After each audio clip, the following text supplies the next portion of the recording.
You're watching Day or Night X. X is for exotics. And this video, I'm going to address some of the things I've seen over in my comment section on a lot of my videos, going way back. You know, when you have a number of videos over several, years, going back 4, 5 years, as in my case, you get comments on older videos and they'll say something on the video, and I'm like, oh, okay. I can't even remember what I said in that video or whatever, but my flood situation at my older house. I had a really bad flood. I'll put a link in the description to that video below. And I think it was called an exotic pet room disaster. It has a picture of my P Metallica on the thumbnail.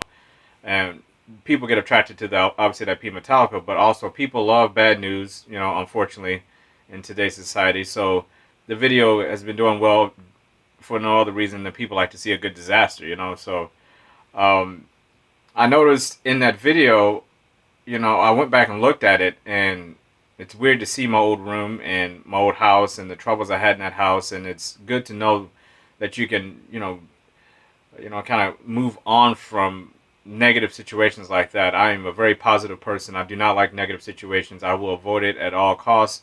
Not because I'm afraid of anything, but why deal with negative situations when you don't have to? So I remember in that video, I won't go into too much detail about what happened. Just go ahead and check out the video, and I'll explain to you, and you can see with your own eyes what went on down there. Basically, my entire basement got flooded out, and I had to set up like this, basically in a reptile room that I made. It's not like this room down here. Basically, this whole area down here is my man cave. This is like the animal area. And over here is kind of my little entertainment area where in my desk when I do all my editing, my writing, my studying for school and all that stuff. And right here is my where I work out at. And so this whole area, this whole basement is literally like it's my man cave. So it wasn't like that at the other house. The other house, I was dealing with all kind of issues, black mold issues down in the basement. I fought back and forth with my landlord about just the black mold alone. The basement had very poor insulation, very poor ventilation. It was a fucking mess at that house. So once I got over here, and we stay at my uncle-in-law's. This is his old house. He actually built a house from the ground up, renovated, just kind of remade a house that was completely unlivable. And it's across the street. He moved in there. We moved into here, and I love it here. I love the basement. The whole house environment is a lot better. But in that video, I remember walking around and just having to deal with the nightmare of anytime you have a flood, material things, you can deal with that. But the fact that if I wasn't there and that water would have kept rising, it would have, killed all my animals. That's scary, because that's not material. That's a living thing. So, I had to figure out how not to get myself in that situation. I remember bringing all my animals upstairs, and I literally had to clean out my closet, and I had all my tarantulas in my closet. Now, granted, at the time, I only had mostly tarantulas, and I had about maybe 5 or 6 leopard geckos, and I think I had like 4 ball pythons. I had my normal and a spider, a pinstripe, and so I might have had like 3 ball pythons at the time. Maybe my butter at the time. I just kind of skimmed through the video. If you go down, you'll see exactly. I show you exactly me taking them up and everything. It's actually a pretty decent video showing what I went through. So what's funny about it though is that since people watch it, I get questions all the time about people who have gone through something, and if either A, it's just crushed them, and they've just completely not want to deal with the anxiety of having to deal with animals in a situation like that, or losing everything, because there have been people obviously that have lost animals due to fires, floods, loss of money, all kinds of things, theft. Recently we've seen a lot of things, in the news about people with their collections. And luckily, it's a good community. We kind of support each other with that. But disasters do happen, and everybody's had one. At some point, you'll get, if not even a mini disaster, something is going to go on where your entire collection is affected.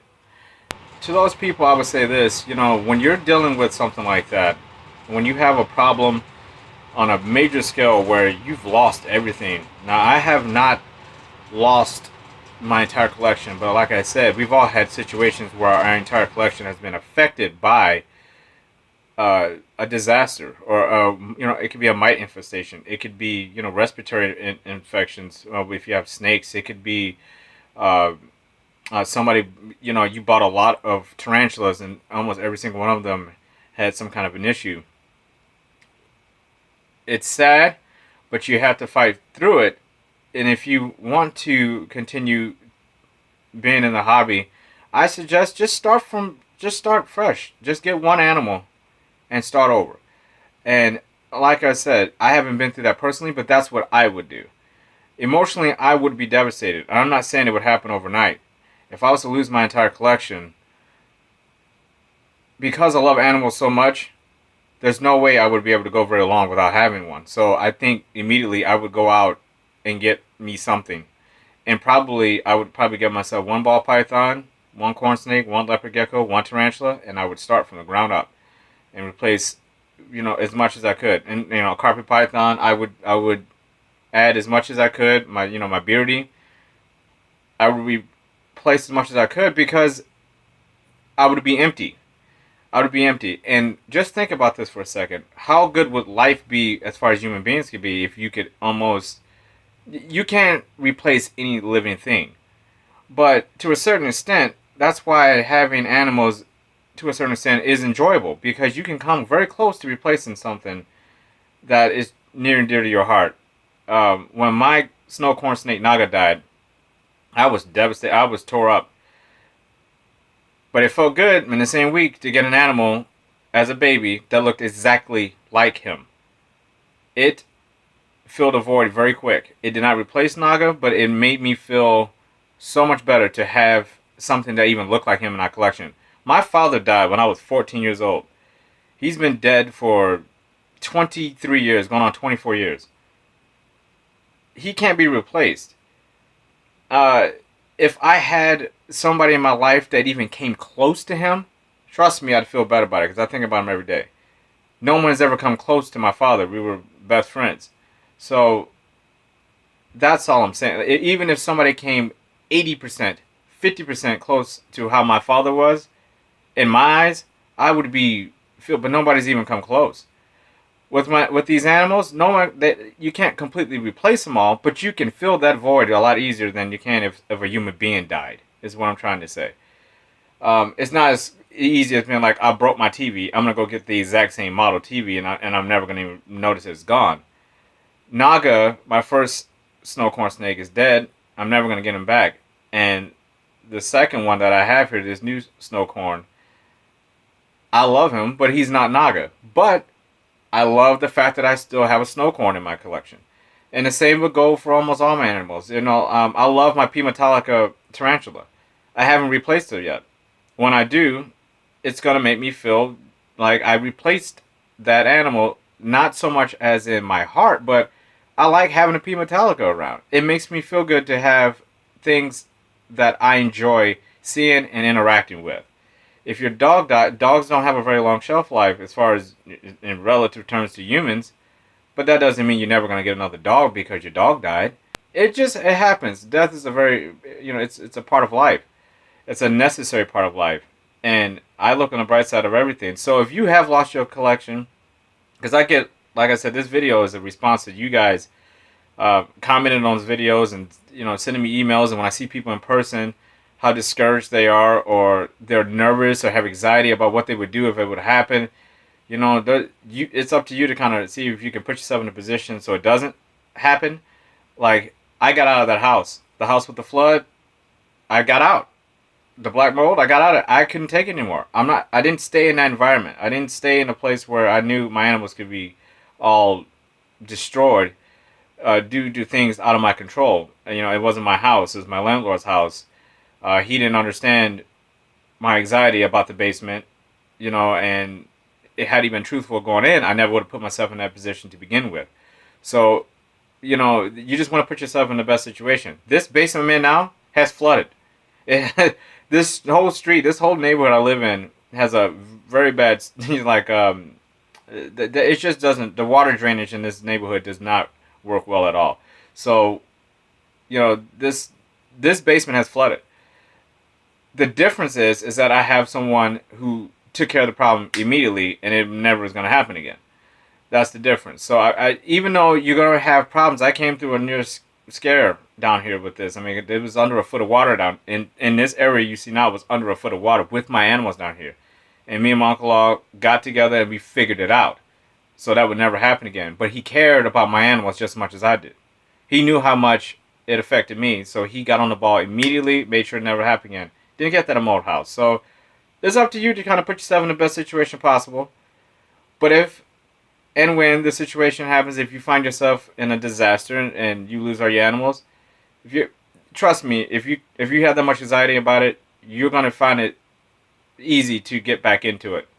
And don't look at it as money lost, because I don't. If it all happened, the last thing I'm worried about is how much money I spent on them. Of course, it's a huge factor. Other people would that'd be the first thing they bring up, but they don't know these animals. You lost lives when if these animals died. There's lives lost. So that's what I think. I don't think about the money aspect of it, because I know a lot of people are freaking out because they're afraid they're going to lose, $20,000, $30,000 in investment. Um, that's fine if you look at it that way. It is an investment, obviously, but investment, no investment, you do what you got to do to make sure your animals are safe and that you're happy keeping them. If you feel safe with them in the environment you're keeping them, you're gonna be fine. And if a disaster happens, you take it and you learn from it. If it's your fault, you correct it. If it's not your fault, you understand that's life, and life begins, life ends. Things happen to make us, that helps us grow. So, just get back on the horse as fast as you can and just keep riding. Don't get upset too much on yourself. Feel like you haven't done enough, because in most cases you have, or you wouldn't feel so passionate to begin with.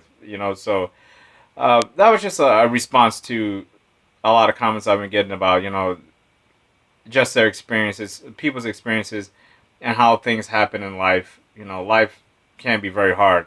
So I just want to share like what I've been through and how I have dealt with my problems, and how I would deal with possibly losing all this, because it could happen today for all I know. So that'll do it for this one. I'll see you guys on the next episode. If you're new to Day or Night X, hit the subscribe button and like this video. It helps out a lot. And make sure you, like I said, hit the notification button so you don't miss an episode. And I'll see you guys on the next episode.